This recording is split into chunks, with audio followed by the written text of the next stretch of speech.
Welcome to Tommy Solo's Famous Friends. This is where I get to chat with people who I've connected with over the years in the world of arts and entertainment, and today I'm very happy to have with us on the show. He is a Juno Award winner. You know him from the band Coney Hatch and probably one or two of his solo projects as well. And he has a new project with Alex Lifeson and a couple of other notable people. Envy of none, welcome to the show, Andy Curran.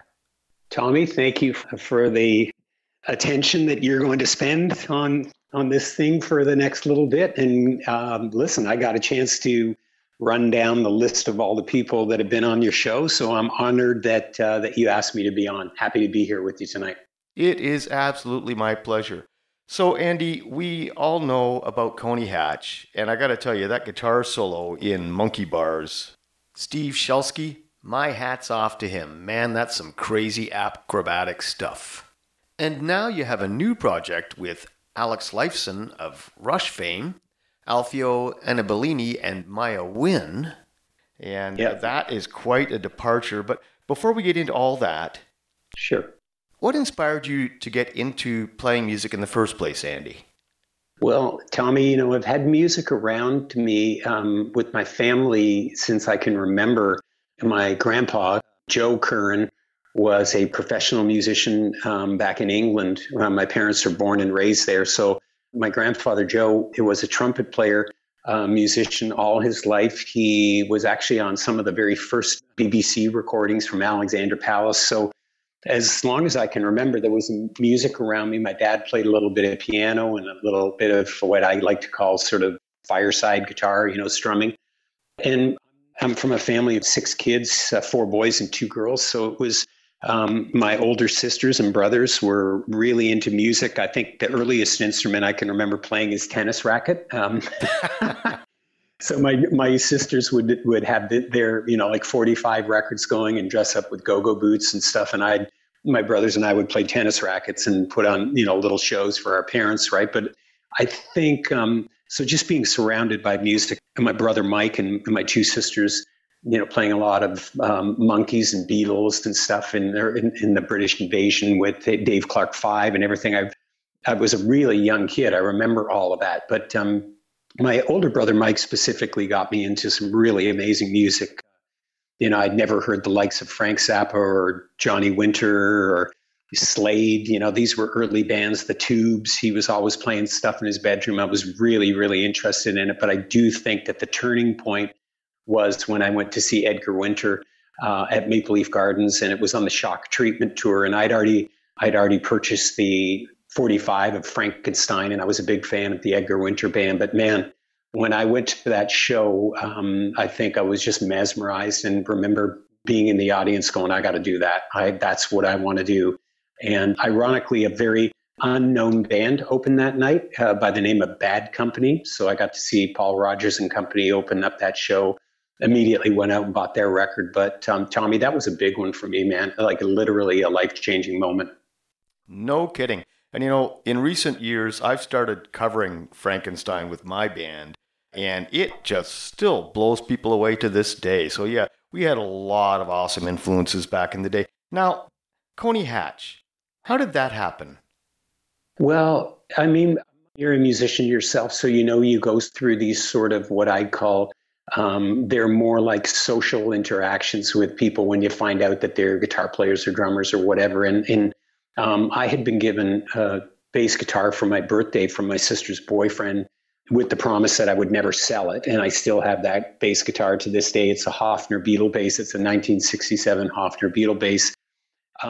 When I got it at the time, I was like, this isn't very cool. I wanted a Flying V or an Explorer or something, right? And it was shaped like a violin. So I was like, oh. But anyway, I love it. And I've grown to love it even more.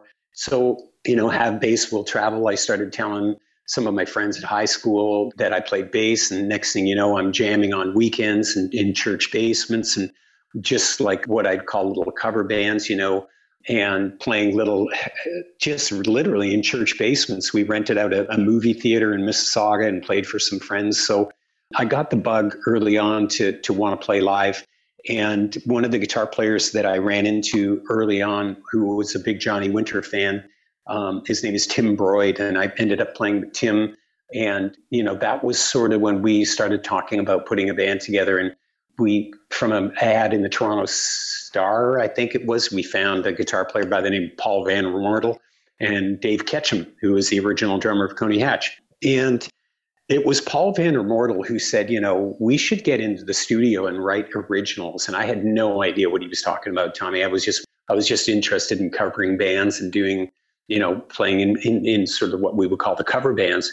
So that early time in the studio, going in to cut a few demos and write originals. And, I think back at those 4-song demos that we did, and they were pretty bad. They were like, I listened to them going, oh my God, these things, these are, I don't ever want the world to hear them. But eventually, with some lineup changes and refining the lineup to have Carl Dixon in the band and Steve Shelsky, as you know, being in bands, people come and go. And that lineup, we were playing at the Gasworks one night, and we had already started to gain some popularity, primarily that we were one of the few bands around playing a lot of AC/DC, covering a lot of AC/DC. And this was before even Highway to Hell.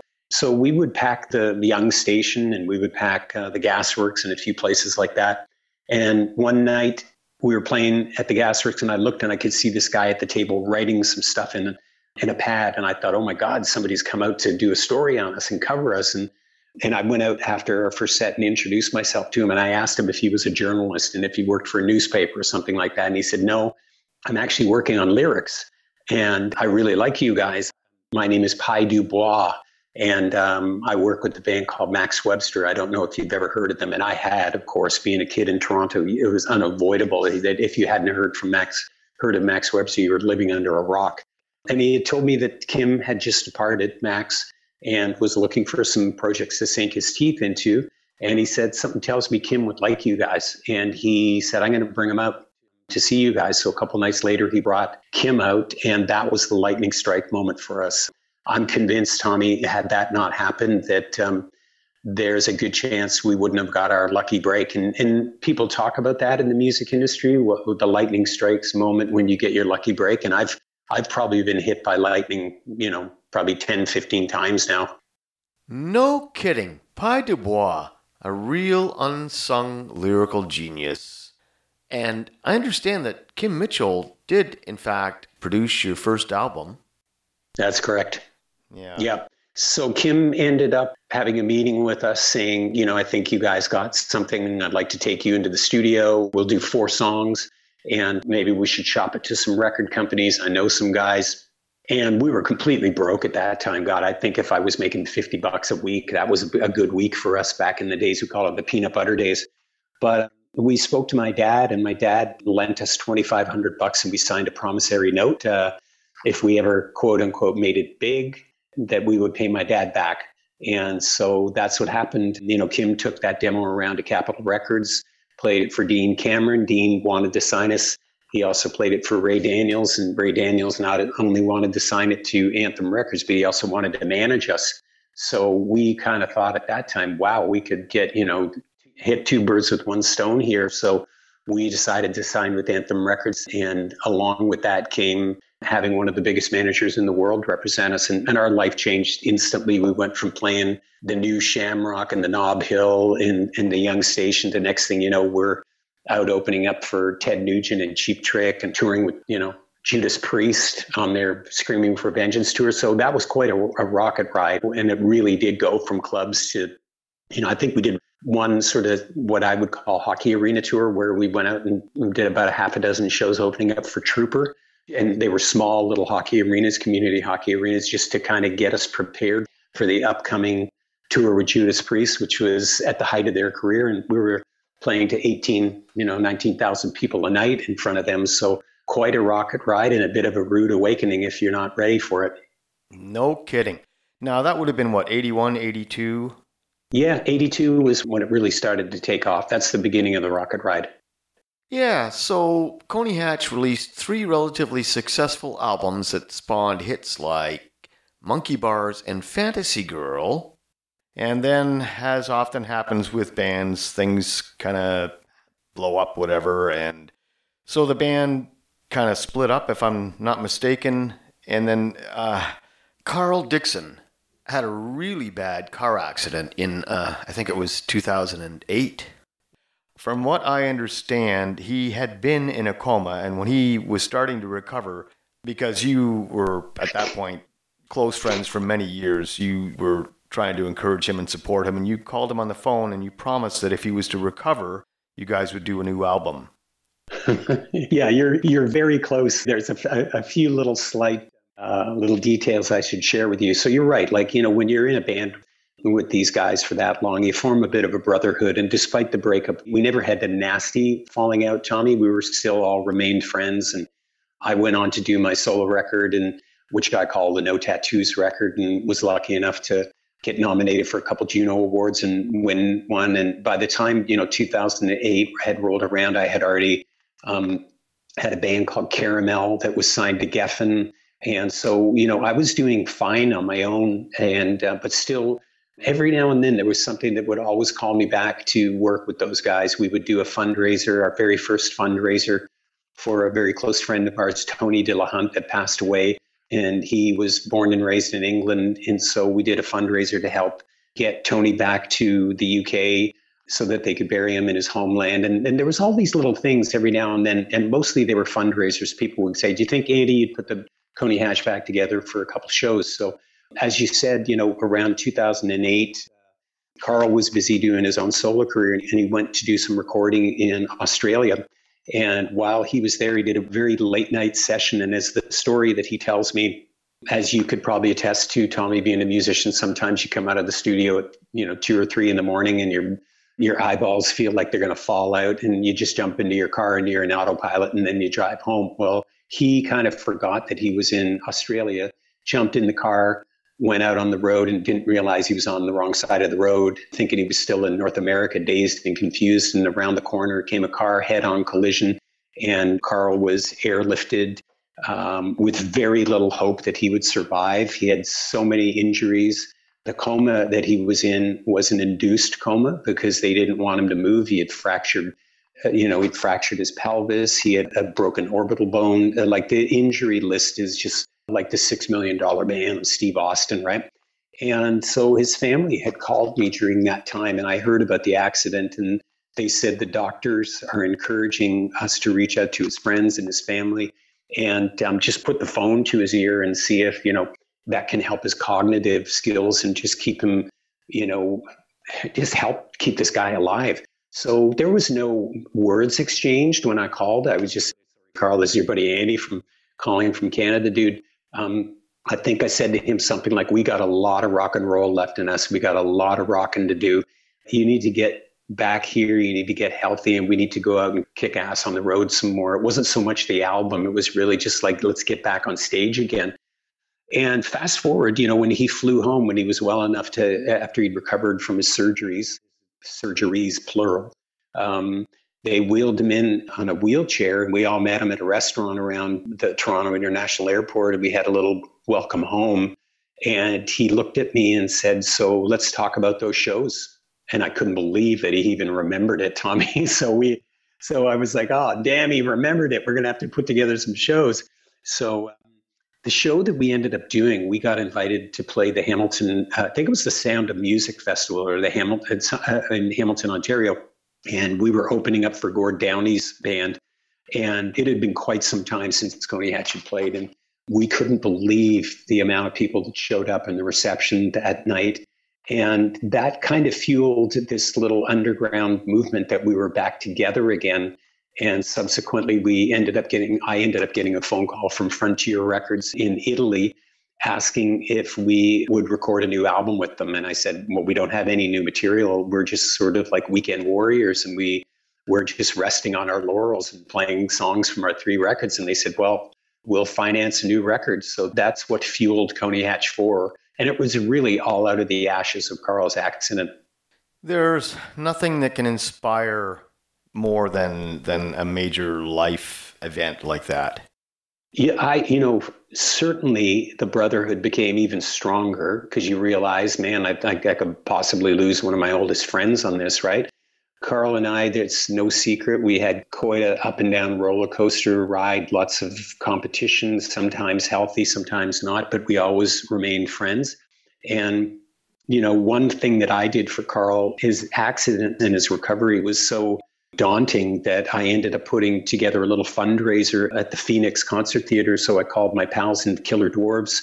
I ended up calling the guys in Helix, and we did sort of like a heavy metal night to raise some money. And if anything, like you said, that tragedy sort of got everybody closer and inspired everybody to, it's a little family. It's a tight-knit family.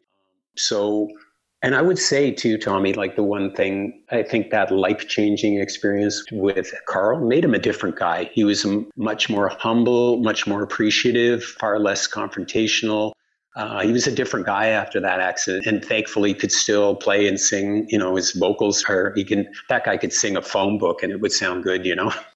Well, I was thinking that I've seen some of the more recent videos of you guys at Coney Hatch. And by the way, Sean Kelly is from my hometown of North Bay, although he's what a gem of a guy he is. Yeah, Sean's about a decade or so younger than I am, and I'd already left our mutual hometown of North Bay trying to find my own path, years before he probably even played his first bar gig. But yeah, what a guitar player. And to stand in the shoes of Steve Shelsky, that alone says a lot. You're right. And he's a gifted musician, and he spent a lot of time. Sean is a self-proclaimed Coney Hatch fan, and he's younger than us, so he kind of grew up listening to us. And he came into rehearsal and said, I've done my best to honor Shelsky and what a great player he is. And a lot of the stuff he learned note for note, including the solo for Monkey Bars, which is quite challenging, as you said at the beginning of the show. And, just really doing the attention to detail about crafting the sounds and sculpting them, whether they had echo or delays or phasing or chorusing, like Sean really went to school and did such a great job of learning those parts. And unfortunately for us, it didn't really work out to bring Steve on the road. He's a pretty busy guy, and our schedules were conflicting. And Carl already had a really long friendship with Sean, so it seemed like a great candidate to step up and fill Steve's shoes. Absolutely. And so Coney Hatch lives on. You guys have some dates coming up. There's a date in Waterloo, Ontario, April 22nd. Where is that? That's at a place called Maxwell's. It's in Kitchener, and it's a good spot. We played there before last time through. I think we played it a couple times. I think we played it once with Steve Harris from Iron Maiden and his solo project British Lion, and we were also in there with Helix. So this time they're giving us a nudge up, and we're going to headline it. But that's one of many shows, Tommy, that had been canceled and postponed several times due to COVID. We were supposed to be over in Europe playing in Hamburg and France and in Belgium as well. We had an opening gig with Kim Mitchell in Buffalo. And like I said, if we play, 5 or 6 shows a year, that's kind of a busy year for Coney Hatch. So some of those will be back on the calendar, but the one at Maxwell's that you mentioned in Kitchener is a great example of the boys getting together again. And, it's kind of like a beer league hockey version, a rock and roll version of beer league hockey. All of us will get together again, and we'll pound out a set, and I'm looking forward to that. Now let's fast forward to today. Envy of None. Your PR people describe it as dark, cinematic alt rock. I would have to add ethereal, especially listening to Maya, her voice. This is a real departure, I think, for both you and Alex Lifeson. Now, I don't really know the other people in the project or much of their work, other than Alfio is a prof at Seneca. He is, but he's a veteran music, like an engineer mixer, but also a multi-instrumentalist. He studied at Humber. So he's quite a gifted musician. And Alf and I have worked together. We met each other back in the Soho 69 days, and he also worked on my Leisure World records. So Alf and I are very old friends. It is a bit of a departure for him, although the both of us are very big fans of industrial. We're big fans of Nine Inch Nails, and we love Depeche Mode and Rammstein and things like that. If you were to look up Maya Wynn's bio, you'd see that she's very much kind of like an Americana folk girl. And so this is a big departure for her. And for Alex and I, you're absolutely right. This sounds nothing like Coney Hatch or Rush. And I have to tell you that as musicians, it was quite liberating and rewarding to step outside our our comfort zone and to write music that was a completely different itch to scratch. It was a conscious effort to not go down the road that we had been down for many, many years. You know, there are times when the record does get a bit, I guess, nasty in the terms of rock. Like there's a song on the record called Enemy that certainly is filled with big Alex Lifeson power chords. There's another song called Dog's Life that has quite an aggressive edge to it. Same with the first single. Liar is a little bit like Garbage meets Nine Inch Nails, but over the top of it, as you said, is this ethereal icing on the cake with Maya Wynn and her beautiful gift of harmonies and melody, and for a young girl, we met when we were 21 and she's 25 now, and she's really matured, but her lyrics are quite wise beyond her age. And Alex and I have a real common love we're big soundtrack guys. We love movie soundtracks.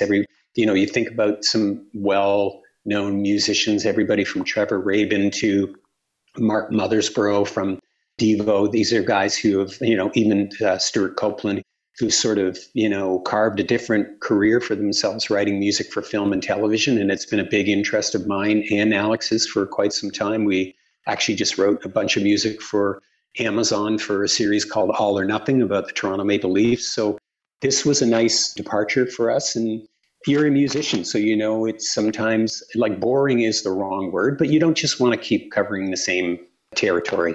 So we stepped outside and we had a lot of fun doing it. And the reception's been pretty cool. There are some diehard Rush fans that are like, this sounds nothing like Rush. But if you had Alex on, he would tell you that was not the intention of this.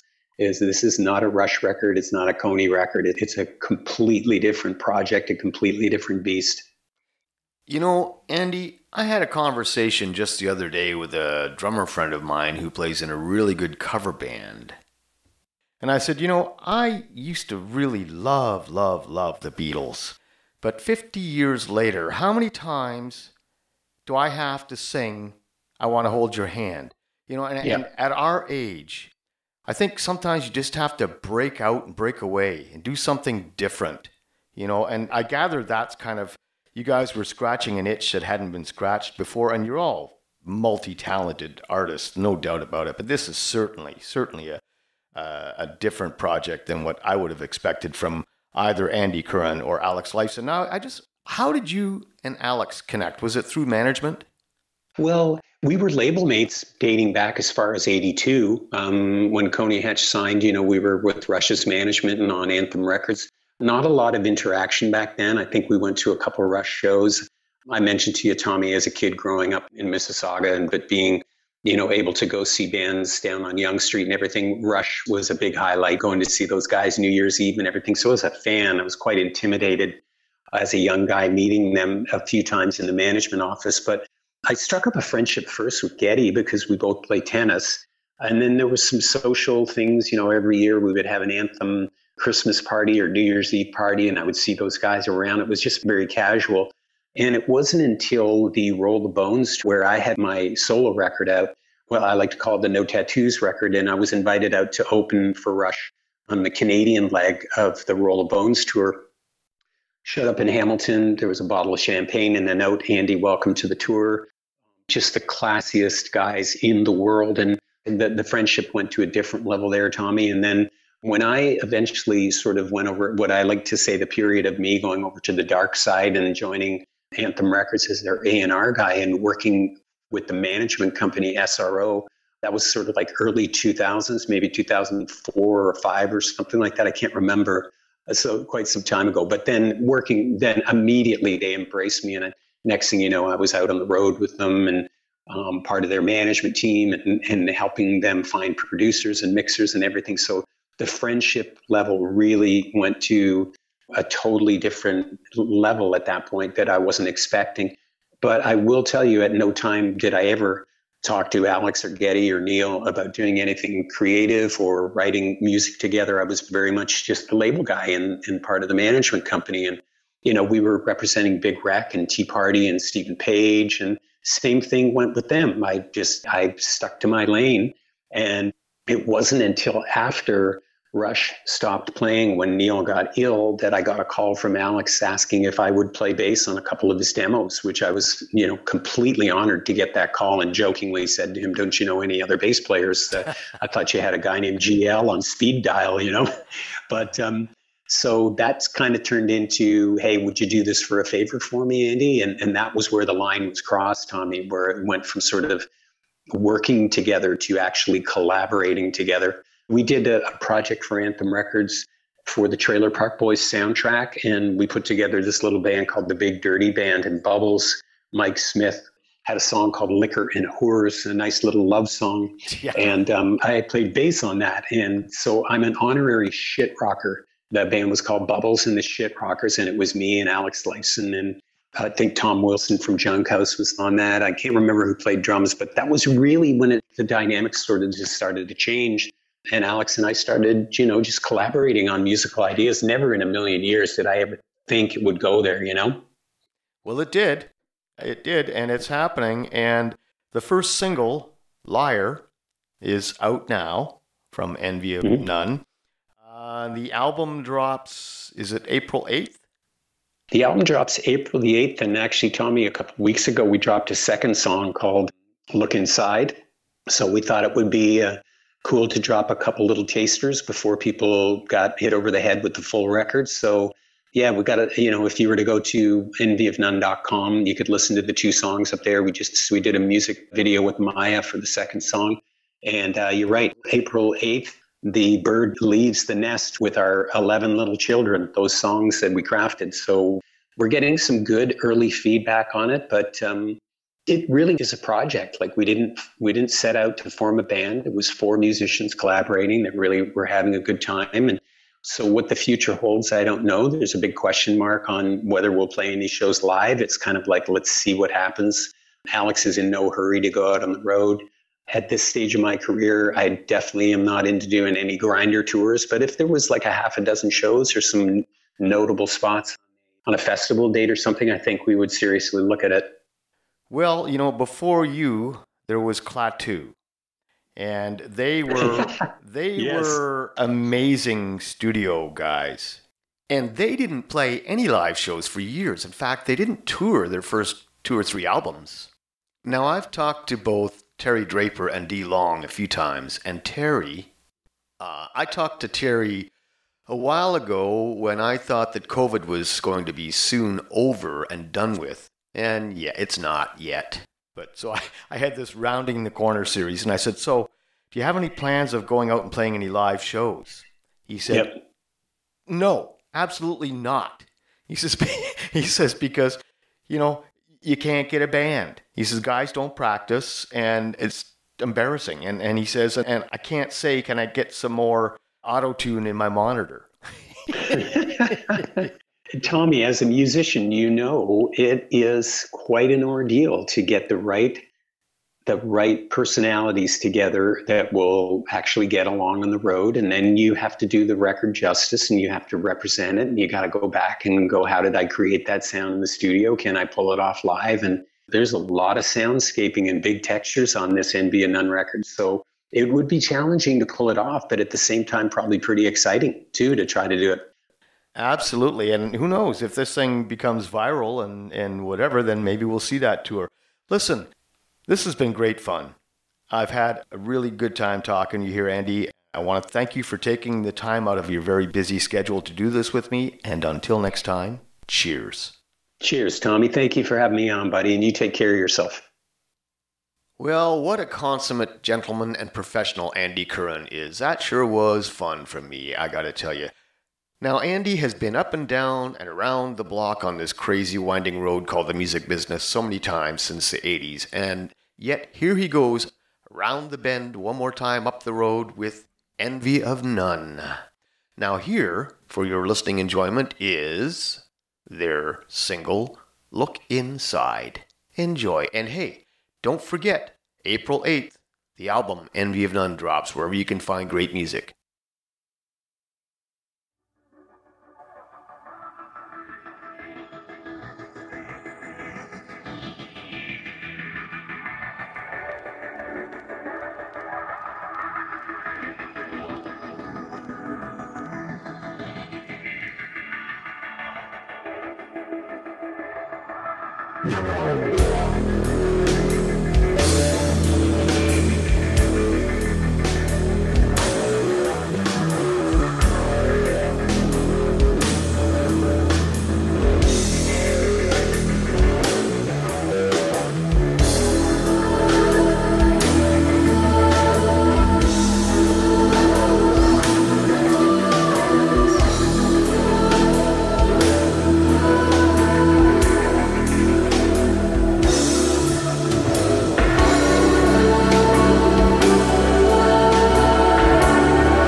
Tommy Solo's Famous Friends is a one-man production, meaning that I've done all the work, including guest acquisition, recording, editing, and so on. And hey, if you like the show, why not subscribe and help support us through Patreon at patreon.com/TommySolo. The theme song for Tommy Solo's Famous Friends is a clip from my original composition, The Burn. All rights reserved. And you can find me on Facebook, Twitter, and Instagram. Thanks for listening, and until next time, cheers.